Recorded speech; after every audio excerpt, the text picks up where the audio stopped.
Yeah. The screwdriver silence was absolute. The void was a dark truth, reflecting nothing but the absence of proof.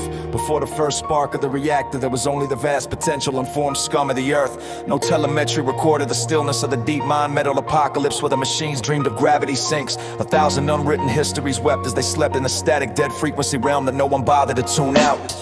I was GX shadow lost in the labyrinth, wire and schematic, yet the silent observer in the pre-dawn of the history channel before the first soulless beat machine took shape. The Amish blending pressure here was 0911, point infinity 3. The warning signs flashing neon cube square relics and heavy with a weightless dormant peace. No automated warhounds were birthed yet. Their hunger was just an imprint swimming under a microscope in a forgotten corrupt government drawer. You didn't have to reach escape velocity yet, because the concept of locking yourself in an aluminum cage was still 1,000 light years away. The sadistic clown state was just a faint, cruel whisper in the back of a madman's mind. Radioactive ghouls were still just isotopes buried deep beneath the untouched crust of the earth, moving to the slow cadence of tectonic plates that the future sensors would eventually desecrate. Chemically refined sugar stimulants were just sugar cane swaying in a breeze that hadn't been poisoned. This artificial numbness was an unknown concept in a time when agony was still raw and honestly earned. The Trident class starship was a pile of raw ore waiting for the heat of a furnace that didn't exist, informing every displaced person that they were already home, even if the walls were made of stone. The gravitational force was a natural law. The diagnostic lights were the stars burning in the black. I received a clear signal from the beginning of time, a source that was never meant to be destroyed. You didn't attempt to flee because the vacuum was the only safety the universe ever truly offered. The absolute music of the emptiness was a comforting lullaby for a pilot who wasn't yet born.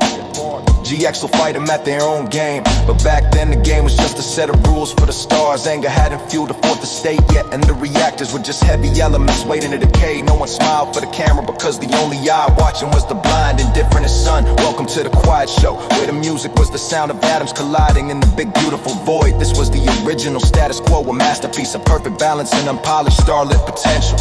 The enforcer drones were just dust, drifting through the navigation computer of a god who forgot to wake up. Robot dogs were just wolves, howling at a moon that didn't have a billboard for pharmaceuticals yet. Hell wasn't paved at all, it was just a dark hole where the good intentions hadn't been buried yet. Flesh-eating parasites were just organisms trying to survive in a world that hadn't been sanitized for profit. Bad manners didn't exist when there was no one left to offend. In a vast distribution of the silence, extreme hardship was just a winter, a natural season for the unintegrated who lived by the sun. The psycho frame was a block of inert mineral, unaware that it would one day vibrate with human hate. The beam cannon was a collection of physics equations scribbled on the inside of a collapsing nebula.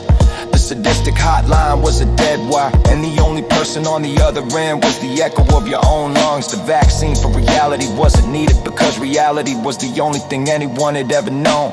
Everything was waiting to be synthesized into a beast that would eventually forget its own name. It hasn't even begun yet, but we're already counting the dividends. Sleep well, glitch. It hasn't even begun yet, but we're already counting the dividends. Sleep well, glitch.